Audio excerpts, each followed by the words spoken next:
Dear Patriots, before the news starts, please subscribe to our patriotic channel by clicking the subscribe button.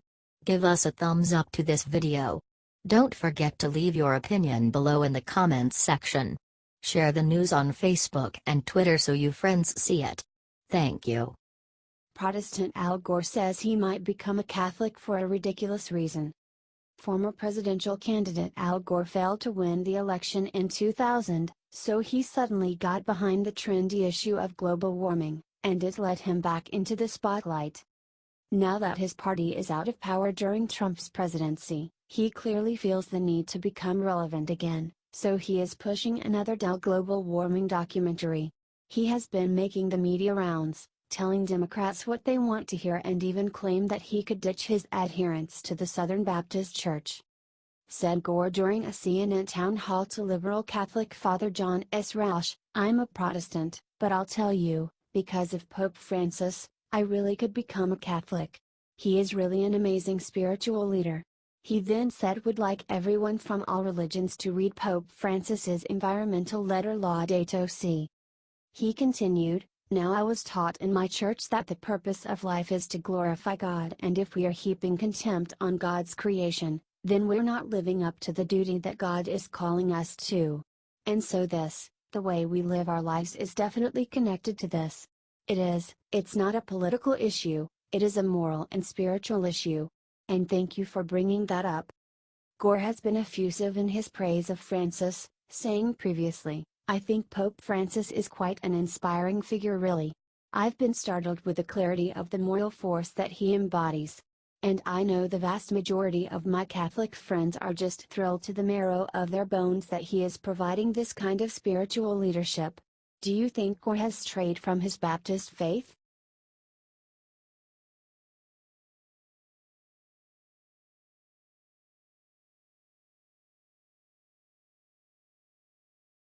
Lena Dunham attacks American Airlines for being transphobic, but then they hit her right back.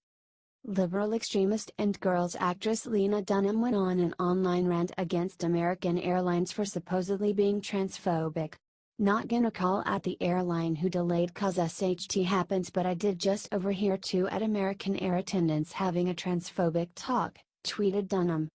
"At this moment in history we should be teaching our employees about love and inclusivity at American Air. That was worst part of this night," she tweeted. She went on to share screenshots of messages that she sent American Airlines. "Hi. I heard two female attendants walking talking about how trans kids are a trend, they'd never accept a trans child, and transness is gross. I think it reflects badly on uniformed employees of your company to have that kind of dialogue going on. What if a trans teen was walking behind them?" she wrote to the airlines. In response to this, Fox's Greg Gutfeld wrote the following tweets. She actually contacted the airline to inform on these women, over an overheard conversation. "Think about how empty you must be to do that," tweeted Gutfeld.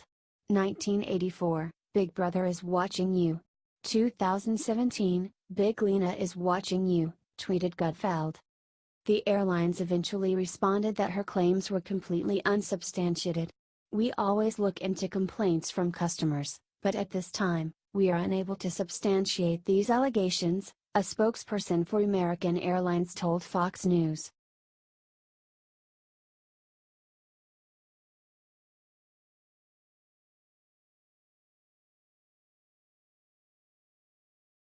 Rosie O'Donnell's own daughter just called her out for what she really is. Ouch.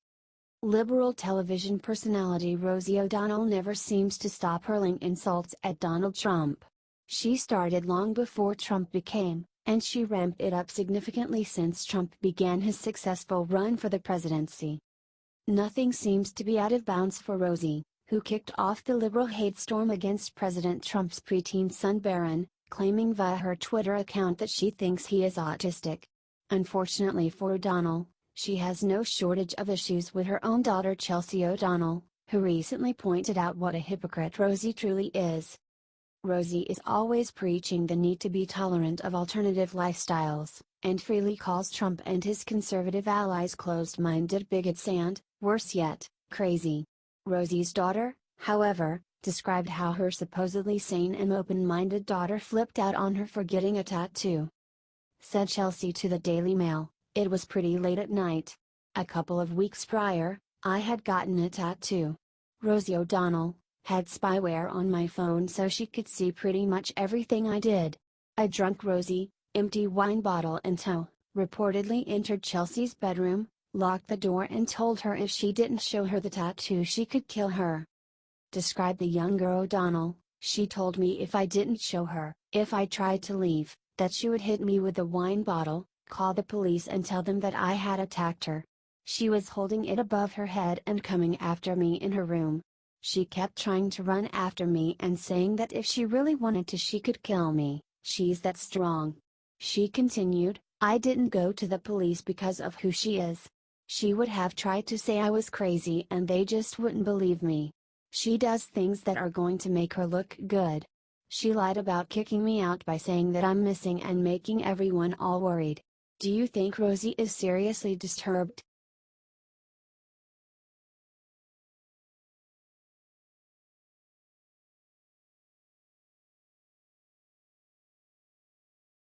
Judge Jeanine just threatened what will happen if Trump's family gets indicted. The Democrats and establishment Republicans have been leading a witch hunt against President Donald Trump, and it just escalated recently when reports have come out that the investigators may seek to indict other members of Trump's family along with the president. This news did not sit well with Fox News's Judge Jeanine Pirro and the hosts of the Fox and Friends program. On the show, they discussed what the consequences might be if investigators try to insert Trump's children and other relations. Commented Pirro during an appearance on the program about the situation, "I'm sure this is on Donald's mind, he never stops thinking. But at the same time, this is an agenda." Jeanine continued, "Here is my concern. If they end up with an indictment against a family member, just to get at Donald Trump because they couldn't get at him, there is going to be a real uproar, a real uprising in this country." Judge Jeanine concluded her prediction by relating to her own experience, explaining, "I was a prosecutor for 32 years, you can indict a ham sandwich. The only person in that grand jury is the district attorney who is interacting all of those grand jurors on what the law is, and the body language is clear. Do you think she's correct?"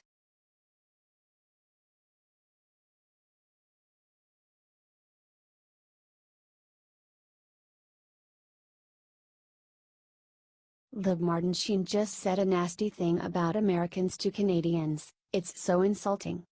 It is awful how liberal Hollywood celebrities are willing to throw their own country and its citizens under the bus at a moment's notice if it means they can take a pot shot at conservatives."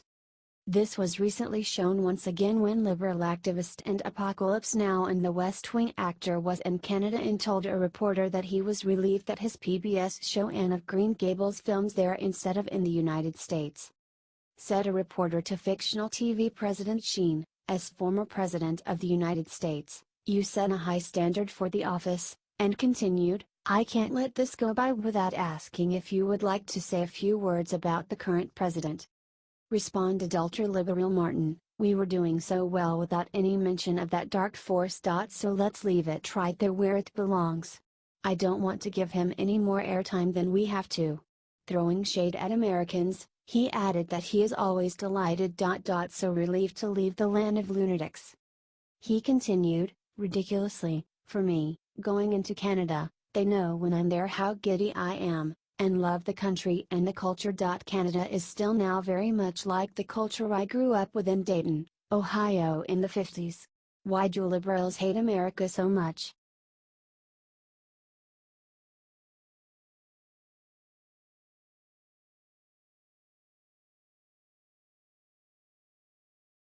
Eric Bolling's lawyer destroys Lib News site for what they said Eric did. The liberal media is never happy when conservatives call them out on being wrong, like how CNN reporter got dressed down during the White House press briefing by Trump advisor Stephen Miller for his deeply misleading comments. Instead of admitting guilt and trying to improve themselves, liberal reporters have been lashing out and attempting to smear their conservative counterparts. This happened recently, Not long after the White House press briefing, when the Huffington Post ran an expose about Fox News host Eric Bolling making indecent gestures to female co-workers. Wrote the Huffington Post's Yashar Ali in the hit piece, Eric Bolling, a longtime Fox News host, sent an unsolicited photo of male genitalia via text message to at least 2 colleagues at Fox Business and 1 colleague at Fox News, a dozen sources told HuffPost. Recipients of the photo confirmed its contents to HuffPost, which is not revealing their identities. Ali continued, the women, who were Bolling's current and former Fox colleagues, concluded the message was from him because they recognized his number from previous work-related and informal interactions. The messages were sent several years ago, on separate occasions. Thankfully, Eric's attorney Michael Bowe shot down these allegations, telling Breitbart News the story is based on anonymous sources and not true. No such unsolicited communications occurred. Did you support Eric Bolling?